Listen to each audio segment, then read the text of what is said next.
UGC net examination के latest pattern को decode करके अगले पैटर्न के बारे में हम एक आइडिया लगा सकते हैं, थोड़ा सा प्रेडिक्शन लगा सकते हैं। ये तो आप सभी लोग समझ ही गए होंगे।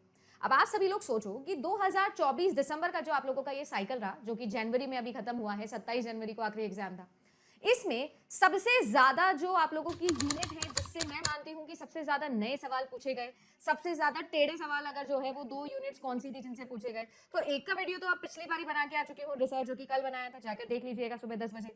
आज जो है आप लोगों के डिकोड करने आई हूं एक और ऐसी यूनिट जिसने बहुत परेशान कराया है, या वो आपको और ज्यादा स्कोर दिला सकती है अगर इसको आप पक्का कर लो तो आज मैं बात करने वाली हूं यूजीसी नेट एग्जामिनेशन पेपर 1 की एक ऐसी यूनिट जो कि है आप लोगों की लॉजिकल रीजनिंग।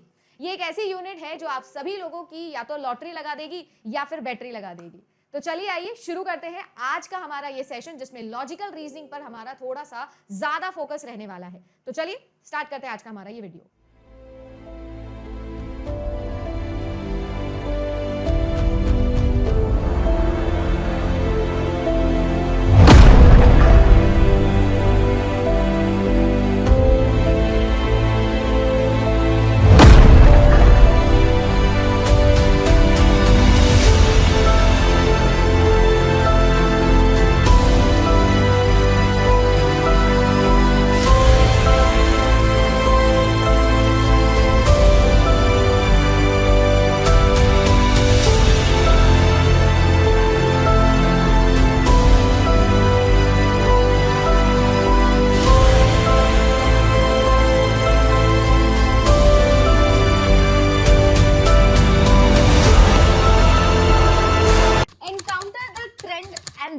अकॉर्डिंगली यही हम लोगों ने प्लान किया है और इसी अकॉर्डिंग हम लोगों को चलना चाहिए। तो लॉजिकल रीजनिंग जो आप लोगों की यूनिट है, आइए बात करते हैं कि 2024 में लॉजिकल रीजनिंग के कौन कौन से यूनिट्स थे जिनका बोलबाला रहा, किस प्रकार के क्वेश्चन थे जो इस टॉपिक से आप सभी लोगों से पूछे जा रहे थे।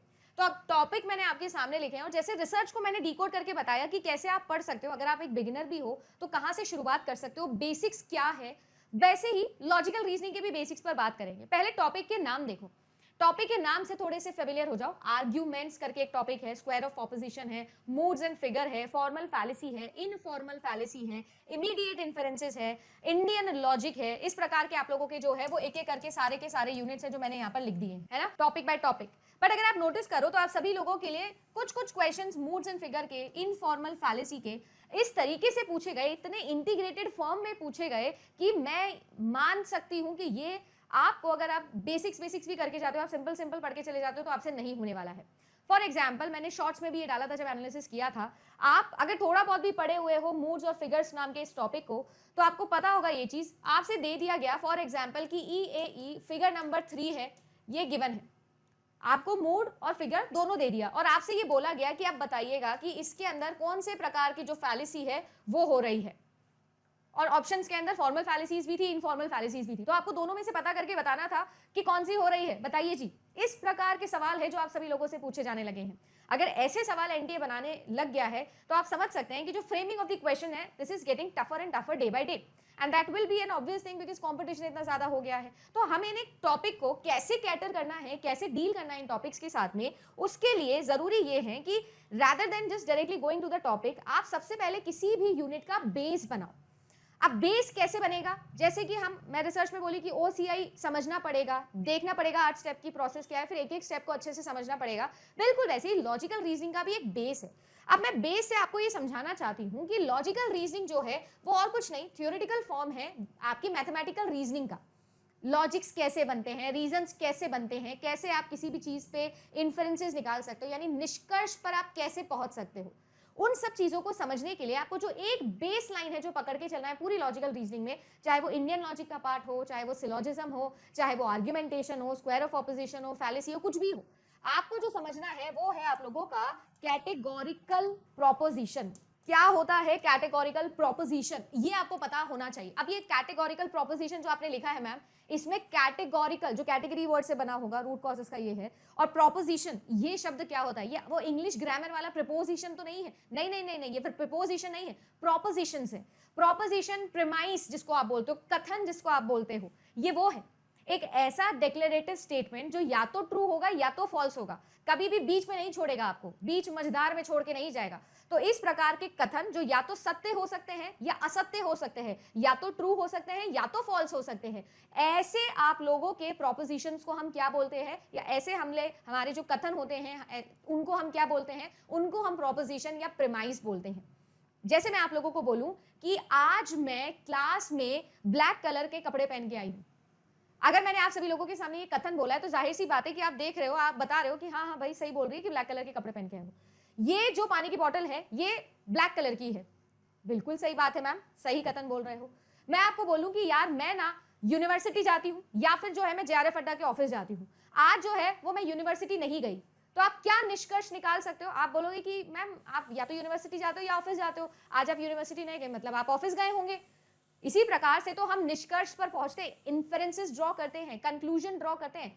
We draw conclusion from the given set of premises. यही चीज कैटेगोरिकल प्रोपोजिशन में हम पढ़ते हैं। कैटेगोरिकल प्रोपोजिशन मतलब कोई भी गिवन प्रोपोजिशन से हम कैटेगरी वाइज उसको डिवाइड करके उसके रिलेशनशिप्स को यहां पर पढ़ते हैं। जैसे कि आपका जो कैटेगोरिकल वर्ड है वो कैटेगरी से आया है, और अगर आप नोटिस करो तो हम 4 प्रकार की कैटेगरी में ही बात करते हैं, या तो हम पॉजिटिव बात करते हैं, या तो हम नेगेटिव बात करते हैं, या तो हम यूनिवर्सल बात करते हैं, या तो हम पर्टिकुलर बात करते हैं। इसी प्रकार के 4 टाइप है जिस पर आप बात करते हो।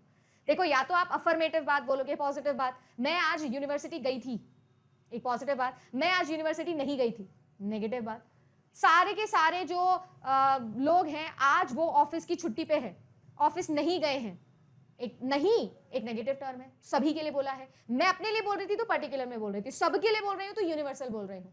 इसी प्रकार से अगर मैं आप लोगों को बोलूं that all boys play football, सभी के सभी लड़के फुटबॉल खेलते हैं, तो इसका मतलब क्या है मैम, आप एक यूनिवर्सल और पॉजिटिव स्टेटमेंट दे रहे हो। इसकी कैटेगरी क्या हो गई मैम, यूनिवर्सल भी हो गई है और ये पॉजिटिव भी हो गई। तो इस प्रकार से कोई भी प्रोपोजिशन किस कैटेगरी का वो प्रोपोजिशन है और उन कैटेगरीज में मैं कैसे कैसे रिलेशन लगा सकती हूँ, कैसे मैं उनको आपस में रिलेट कर सकती हूँ, और रिलेट करके बिहाफ ऑफ द प्रीमाइसेस पर, प्रोपोजिशन के बिहाफ पर, कथनों के बिहाफ पर किस प्रकार का निष्कर्ष मैं निकाल सकती हूँ, कंक्लूजन में क्या निकाल सकती हूँ, वो सब हम पढ़ते हैं लॉजिकल रीजनिंग के अंदर।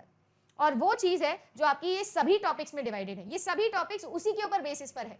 Argumentation, PPC culture, inductive deductive form of arguments, then square of opposition, contrary, subalternation, आप लोगों का कॉन्ट्रडिक्शन क्या होता है, रूल्स क्या होते हैं इनके, मूड्स एंड फिगर, अभी मैंने बताया कोई भी गिवन आर्ग्यूमेंट है उसको स्टैंडर्ड फॉर्म में कन्वर्ट करके उसका मूड और उसका फिगर हम निकाल सकते हैं। फॉर्मल फैलेसी, किसी भी प्रकार का जो त्रुटि होती है, गलती होती है, फैलेसी मतलब होता है गलत हो जाना, ठीक है, इंटेंशनली आप कोई चीज गलत करते हो उसे फैलेसी हम लोग बोल सकते हैं। तो अगर स्टैंडर्ड फॉर्म में कोई गलती है तो फॉर्मल फैलेसी, और अगर मीनिंग में झोल है ना, हम बोलना कुछ चाहते हैं, बोल हम कुछ और रहे हैं, तो वो आप लोगों की इनफॉर्मल फैलेसी कहलाती है। दोनों के ही टाइप्स बहुत फेमस हैं।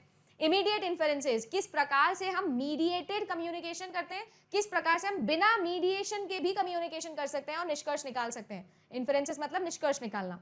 और इसी प्रकार से आप लोगों का इंडियन लॉजिक, ये सारी जो चीजें आप पढ़ोगे ये पढ़ोगे वेस्टर्न लॉजिक सिस्टम में, traditional square of opposition, modern square of opposition, immediate inferences, your square of opposition, syllogism, moods, figure, everything related to fallacies, ये सब वेस्टर्न लॉजिक सिस्टम है, बाहर का है। हमारे पास में भी है खुद का, जो कि हिंदी के अंदर है। बहुत सारे संस्कृत वर्ड इसमें आपको देखने मिलेंगे, जिसमें आप हेत अभ्यास पढ़ोगे, परमान पढ़ोगे, 6 प्रकार के परमानाज आप लोग पढ़ने वाले हो, ठीक है ना। तो वो सारा इंडियन लॉजिक सिस्टम में भी आप पढ़ोगे। तो ये दोनों पे ही आप लोगों के एग्जाम में सवाल बनते हैं।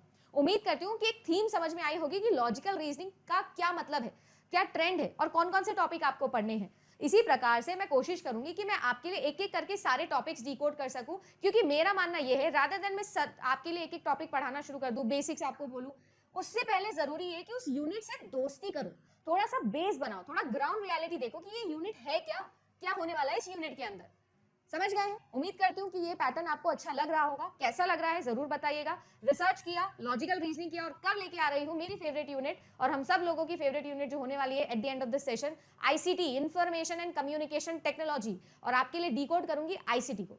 चैनल अच्छा लगा तो सब्सक्राइब कर लेना। आप सभी लोग मुझे फॉलो कर सकते हो, चाहे आप टेलीग्राम पे चाहो तो टेलीग्राम पे भी फॉलो कर सकते हो। JRF अड्डा विद अदिति नाम का टेलीग्राम चैनल है, you can follow me there. आपके लिए इंस्टाग्राम पे आप मुझे फॉलो कर सकते हो, रिसर्च से रिलेटेड सारी अपडेट मैं यहाँ पर डालती हूँ। aditi_jrf अड्डा मेरा आईडी है, लिंक्डइन प्रोफाइल है, यहाँ पर भी जा सकते हो। यूजुअली टीचर ट्रेनिंग प्रोग्राम पर काम करती हूँ, बहुत सारी हायरिंग के लिए जरूरत पड़ती है, तो आप यहाँ पर जाके मुझे फॉलो कर सकते हो, सो दैट आप सभी लोगों से वहां पर भी मैं कनेक्ट कर सकूं। उम्मीद करती हूँ कि आप सभी लोगों को अच्छा लग रहा होगा। मिलेंगे आपके नेक्स्ट यूनिट डिकोड पे ट्रेंड एनालिसिस के हमारे इस एनकाउंटर सीरीज के अंदर। Good luck.